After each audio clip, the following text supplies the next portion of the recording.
Mes amis vierges, bonjour et bienvenue sur la chaîne Tarot à merveille. Pour votre tirage général, ceux qui me découvrent, soyez les bienvenus. Posez votre main sur votre poitrine, là, maintenant, pas métaphoriquement, physiquement. Posez votre paume à plat sur votre sternum et sentez le battement. Ce rythme sourd, régulier, obstiné, qui ne s'est jamais arrêté depuis le premier jour de votre existence. Ce cœur qui bat ne vous a jamais trahi, pas une seule fois, pas quand vous pleuriez, pas quand vous aviez peur, pas quand vous étiez convaincu que tout était fini. Il a battu fidèlement, sans condition, sans exiger quoi que ce soit en retour. Et c'est à ce cœur-là que je m'adresse aujourd'hui, pas à votre tête, pas à vos doutes, pas à cette voix intérieure qui filtre tout ce que vous entendez à travers le tamis de la méfiance. Non. Je parle directement à ce muscle inlassable qui vous maintient en vie et qui sait mieux que vous ce qui se prépare. Ce qui se prépare n'est pas une blague. Ce n'est pas une formule pour attirer votre attention. Ce n'est pas un titre accrocheur suivi de vide. C'est une réalité. Une réalité que votre cœur a déjà commencé à pressentir et que votre mental va mettre un peu plus de temps à accepter. Mais il l'acceptera, parce que ce qui arrive est trop puissant pour être ignoré, trop précis pour être confondu avec un hasard, trop personnel pour appartenir à quelqu'un d'autre. Gardez votre main sur votre poitrine et suivez-moi. Je vais vous emmener dans une descente, pas une chute, une descente volontaire. Comme un plongeur qui quitte la surface brillante de l'eau pour s'enfoncer dans les profondeurs où la lumière change de nature, où les sons disparaissent, où seul reste l'essentiel. Nous allons descendre ensemble, palier par palier, vers quelque chose que vous portez au fond de vous et que vous n'avez pas touché depuis très très longtemps. Premier palier, la surface. À la surface, il y a ce que vous savez déjà, ce que votre mental accepte. Vous savez que votre vie est en train de bouger. Vous le sentez dans ces petits décalages quotidiens. Un réveil plutôt que d'habitude sans raison, une envie de ranger, de trier, de jeter des choses que vous gardiez par habitude, des conversations qui vous ennuient alors qu'elles vous satisfaisaient avant, des silences que vous recherchez alors que vous les fuyez. Ces signes, vous les avez remarqués. Vous les avez peu, être même mentionné à quelqu'un. Et la personne vous a regardé avec un sourire poli sans comprendre de quoi vous parliez. C'est normal. La surface est visible par tous, mais comprise par peu. Ce que les autres voient, c'est un changement de comportement. Ce qu'ils ne voient pas, c'est le mouvement tectonique qui le cause. Vous le sentez. Sous votre main, en ce moment, votre cœur le confirme. Descendons. Deuxième palier, le bruit. Juste sous la surface, il y a le bruit. Le bruit de toutes les voix qui se battent pour votre attention. La voix de la peur qui dit « Ne change rien, c'est dangereux ». La voix de la raison qui dit « Sois réaliste, les miracles n'existent pas ». La voix du passé qui dit « Souviens-toi de la dernière fois que tu as espéré, souviens-toi de la chute ». La voix des autres qui dit « Tu devrais faire ceci, être cela, vouloir cela ». Ces voix sont bruyantes, elles se superposent. Elles créent un vacarme intérieur qui rend difficile l'écoute de quoi que ce soit d'autre. Et le plus sournois, c'est que certaines de ces voix se font passer pour la vôtre. Vous croyez que c'est vous qui pensez « je ne suis pas prêt » ou « ce n'est pas pour moi ». Mais ce n'est pas vous, ce sont des programmes. Des scripts installés par d'autres, à des moments où vous étiez trop jeune ou trop vulnérable pour les refuser. Ils jouent en boucle depuis si longtemps que vous les avez confondus avec votre propre pensée. Mais ils ne sont pas vous. Ils sont du bruit. Et le bruit, ça se traverse. Vous avez déjà commencé à le traverser. Chaque fois que vous avez fait quelque chose malgré la peur, vous avez traversé le bruit. Chaque fois que vous avez écouté votre instinct plutôt que la voix de la prudence paralysante, vous avez traversé le bruit. Chaque fois que vous avez refusé de croire le pire scénario que votre mental fabriquait avec tant de talent, vous avez traversé le bruit et chaque traversée a rendu le signal un peu plus audible. Mais sous ce bruit, il y a un un signal constant, discret, patient, un signal qui ne crie jamais parce qu'il n'en a pas besoin. Il sait que tôt ou tard, vous descendrez assez profondément pour l'entendre. Et aujourd'hui, c'est ce jour-là. Pour descendre au palier suivant, vous devez faire quelque chose de simple mais de radical. Accepter que vous ne savez pas ce qui arrive. Que votre mental, avec toute sa puissance de calcul, est incapable de prédire ce qui se prépare. Et que cette incapacité n'est pas une faiblesse, c'est une porte. La porte vers un mode de connaissance différent, plus ancien, plus fiable. Le mode du cœur, le mode de l'intuition, le mode de cette intelligence silencieuse qui sait sans pouvoir expliquer comment elle sait. Troisième palier, la mémoire du corps. Nous sommes maintenant en dessous du bruit. Et ici, les choses deviennent plus intimes. Votre corps porte une mémoire que votre esprit a oubliée. Des sensations stockées dans vos muscles, dans vos os, dans les replis de votre chair. La tension dans vos épaules n'est pas seulement de la fatigue, c'est le poids accumulé des responsabilités que vous avez portées pour les autres en oubliant de poser les vôtres. Le nœud dans votre ventre n'est pas seulement du stress, c'est l'empreinte de toutes les fois où vous avez avalé vos mots au lieu de les dire, où vous avez ravalé votre vérité pour préserver la paix d'un autre. La raideur dans votre nuque n'est pas seulement posturale, c'est le résidu de toutes les fois où vous avez tenu la tête haute, quand tout en vous voulait s'effondrer. Votre corps est un livre d'histoire. Et la tempête qui se prépare va tourner les pages, pas en effaçant ce qui est écrit, en ajoutant un nouveau chapitre, un chapitre où le corps apprend autre chose que la résistance, où il apprend le relâchement, la douceur, le droit au repos, le droit de ne pas être en alerte permanente, le droit de ressentir du plaisir sans le mériter par la souffrance. Vous avez peu être remarqué que votre corps vous envoie des signaux différents depuis quelque temps, des envies nouvelles, de mouvement, de nature, de contact, de nourriture différente, d'eau, beaucoup d'eau, comme s'il se nettoyait de l'intérieur, comme s'il préparait le terrain pour accueillir une énergie qu'il n'a pas portée depuis longtemps, l'énergie de la joie sans condition, de la présence sans anxiété, de la vie vécue dans le corps plutôt que dans la tête. Ce changement physique n'est pas anodin, il est le socle de tout ce qui suit, parce que les transformations les plus durables ne commencent pas dans l'esprit, elles commencent dans la chair. L'esprit suit, toujours, et il y a quelque chose d'autre que votre corps fait en ce moment, quelque chose de subtil mais de profondément significatif. Il redéfinit ses frontières. Pendant des années, vos limites physiques étaient poreuses. Vous absorbiez les émotions des autres comme une éponge. Vous entriez dans une pièce tendue et vous en ressortiez épuisé, chargé d'un poids qui n'était pas le vôtre. Vous portiez la tristesse de vos proches dans vos épaules, leur colère dans votre mâchoire, leur anxiété dans votre ventre. Votre corps ne savait pas faire la différence entre vos émotions et celles des autres. Mais quelque chose change. Vos frontières se redessinent, pas comme des murs qui excluent, comme une peau saine qui protège sans isoler. Vous commencez à sentir la différence entre ce qui vous appartient et ce qui appartient à l'autre, entre la compassion, qui reconnaît la douleur sans la porter, et l'absorption, qui la prend sur soi jusqu'à l'étouffement. Cette distinction, qui semble banale vue de l'extérieur, est en réalité le fondement de tout ce qui va suivre. Parce que un être humain qui ne sait pas où il s'arrête et où l'autre commence ne peut pas véritablement changer sa vie. Il change celle des autres, à son propre détriment. Vous êtes en train de récupérer vos contours, et ces contours, une fois redessinés, vont définir l'espace à l'intérieur duquel le changement va se déployer. Quatrième palier, les accords silencieux.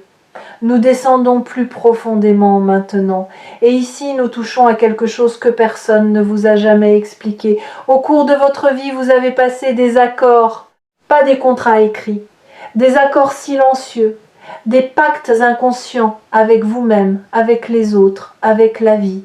Ces accords, vous les avez signés sans le savoir, souvent dans l'enfance, souvent dans les moments de douleur ou de peur. Le premier accord silencieux, c'est celui de la diminution. À un moment de votre vie, vous avez compris, ou cru comprendre, que pour être aimé, il fallait être petit, pas visible, pas encombrant, pas trop brillant, trop intelligent, trop sensible, trop présent. Vous avez appris à vous réduire, à occuper moins d'espace, à parler moins fort, à rêver moins grand. Et cet accord, scellé dans la douleur d'un enfant qui voulait simplement être accepté, a structuré votre vie entière, vos choix de carrière, vos choix relationnels, votre manière de vous tenir dans une pièce, votre manière de vous excuser d'exister. Le deuxième accord silencieux, c'est celui de la dette. Quelque part, vous avez accepté l'idée que vous deviez quelque chose à vos parents, à la société, à quelqu'un qui vous a aidé un jour. Et cette dette, jamais formulée, jamais chiffrée, est devenue un poids permanent. Un poids qui vous empêche de recevoir sans culpabilité, de réussir sans vous excuser, de profiter de quoi que ce soit sans cette petite voix qui murmure « Tu n'as pas encore assez remboursé ». Le troisième accord, c'est celui du report. Vous avez décidé, sans le dire, que votre vie commencerait plus tard, quand les conditions seraient réunies, quand vous auriez assez d'argent, assez de confiance, assez de temps, assez de certitude. Et en attendant ce assez, qui ne vient jamais, vous vivez dans le provisoire, dans l'entre-deux, dans la salle d'attente de votre propre existence. Ce qui va changer votre vie, ce qui est en train de se préparer en ce moment avec une force que vous ne mesurez pas encore, et c'est la rupture de ces trois accords. Pas une renégociation, une rupture nette, définitive, pas par la colère, par la clarté.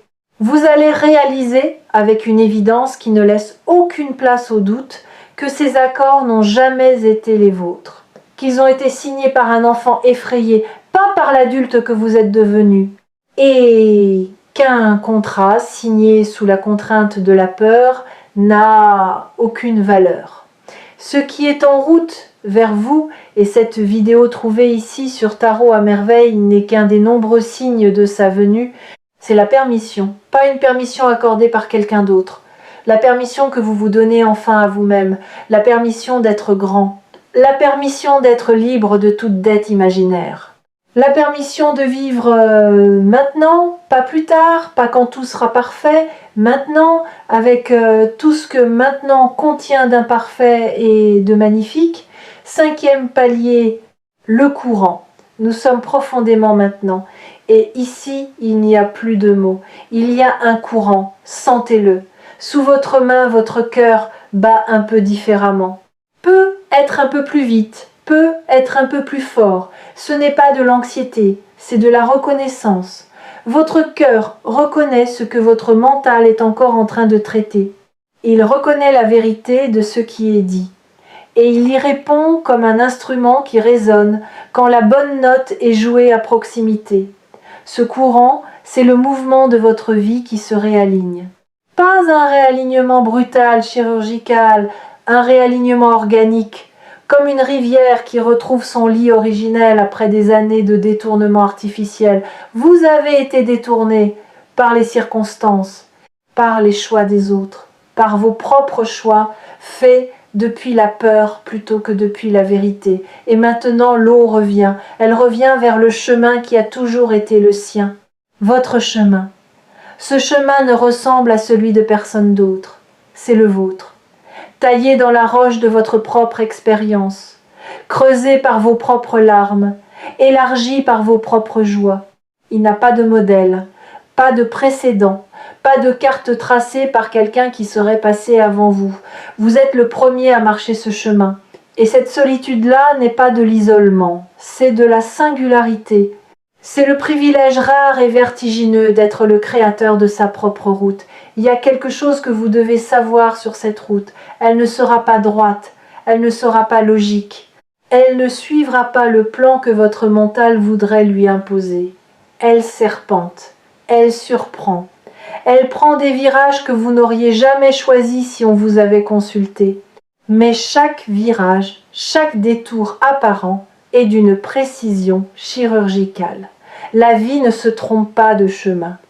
C'est votre mental qui confond le chemin le plus court avec le chemin le plus juste. Or, le chemin le plus juste passe parfois par des vallées que vous auriez préféré éviter, par des rencontres que vous n'aviez pas prévues, par des pertes qui ressemblent à des catastrophes et qui se révèlent, avec le recul, avoir été des libérations.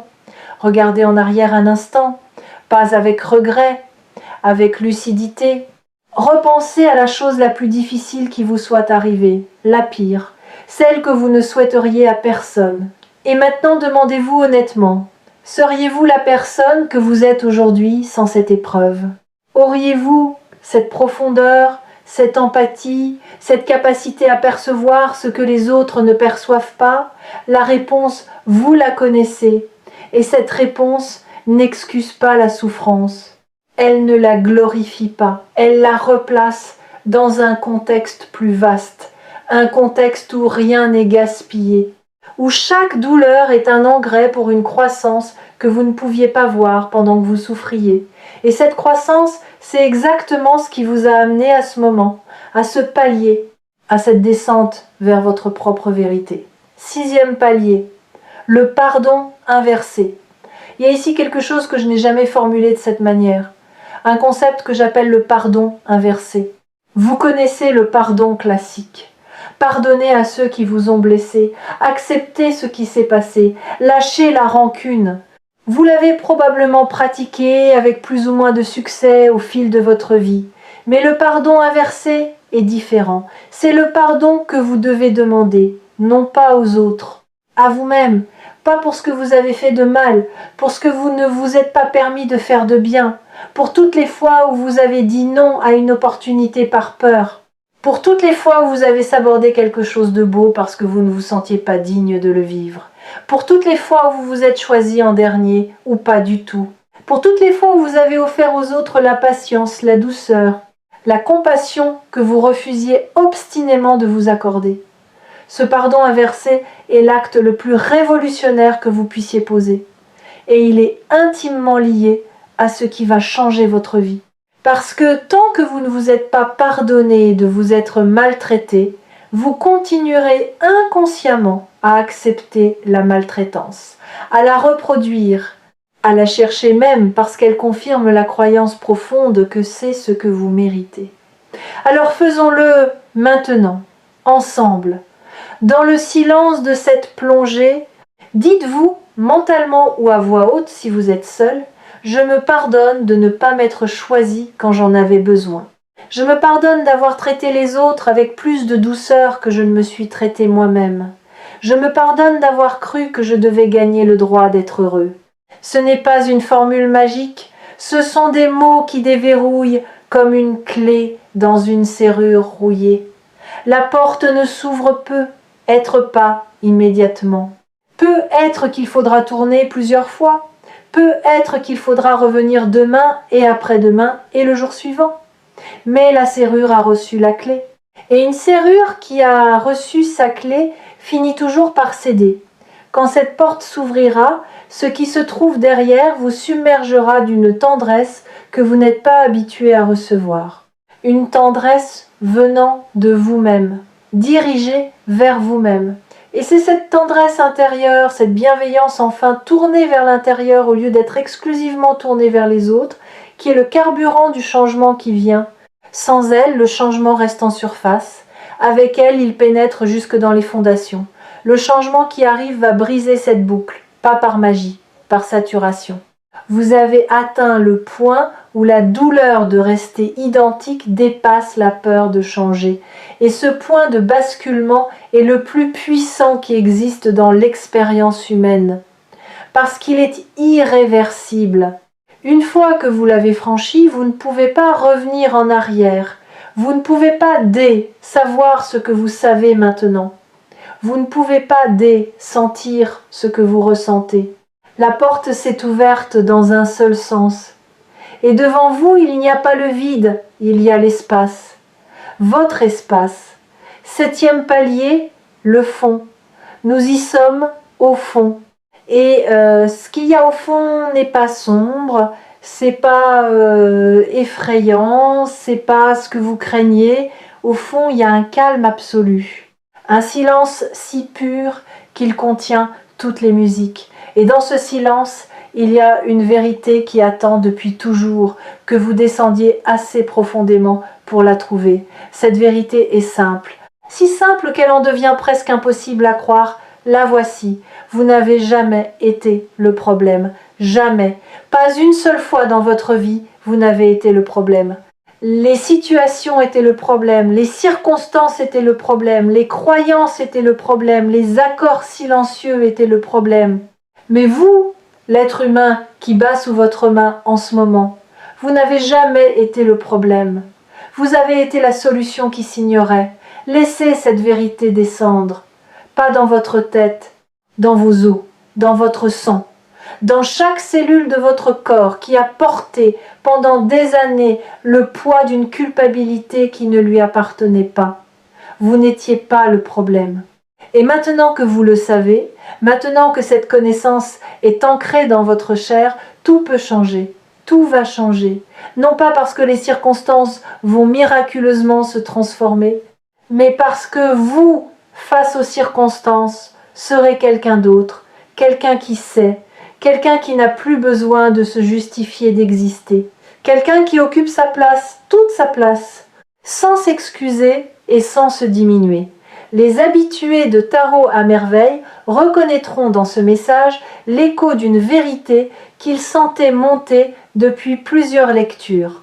Un fil conducteur qui se tisse de vidéo en vidéo, de message en message, et qui dessine lentement le contour d'une libération. Cette libération n'est pas à venir, elle est en cours.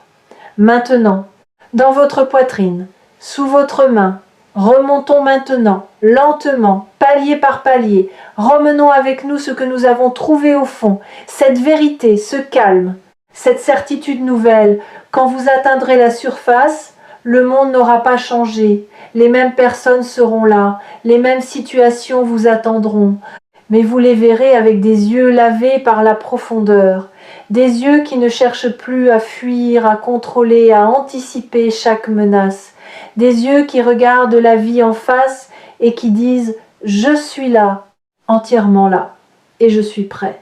Prêt à quoi exactement? Prêt à accueillir sans condition, prêt à recevoir sans culpabilité, prêt à avancer sans la permission de vos peurs, prêt à dire ce que vous pensez vraiment, à demander ce dont vous avez vraiment besoin, à refuser ce qui ne vous correspond pas sans enrober le refus dans 10 couches d'excuses, prêt à être vu, vraiment vu, dans votre totalité, avec vos ombres et vos lumières, vos certitudes et vos tremblements, votre force brute et votre tendresse silencieuse, tout cela ensemble, sans tri, sans filtre, sans la mise en scène permanente qui vous a épuisé pendant des années, et dans cette disponibilité nouvelle, dans cet espace ouvert que vous offrez à la vie, les réponses vont venir. Les personnes justes vont apparaître, les décisions vont se clarifier, non pas parce que vous les forcez, parce que vous cessez de les empêcher. Il y a une nuance immense entre créer le changement et cesser de bloquer le changement. Et ce que vous faites en ce moment, c'est lever les barrages. L'eau sait où aller, elle l'a toujours su. Votre seul travail est de ne plus lui barrer la route. Ce qui va changer votre vie ne ressemblera pas à un tremblement de terre. Cela ressemblera plutôt au moment où quelqu'un allume la lumière dans une pièce où vous cherchiez à tâtons depuis des années. Le même espace, les mêmes objets, mais soudain tout est visible, tout est clair. Et vous réalisez que ce que vous cherchiez était juste là, à portée de main, depuis le début. Retirez votre main de votre poitrine maintenant, doucement, et remarquez ce qui reste. La chaleur, l'empreinte, la connexion que vous venez d'établir avec votre propre cœur. Cette connexion ne se brisera pas quand la vidéo se terminera. Elle est là pour rester. Parce que ce que vous avez touché au fond de cette plongée, aucune vague de surface ne peut l'atteindre. C'est le roc sur lequel votre nouvelle vie va se construire. Ce n'est pas une blague, ce n'est pas une métaphore. C'est le moment le plus sérieux et le plus lumineux de votre parcours récent. Et Tarot à merveille est honoré d'avoir pu vous accompagner dans cette descente et surtout dans cette remontée. Vous êtes remonté et vous n'êtes plus le même. Bienvenue dans ce qui suit.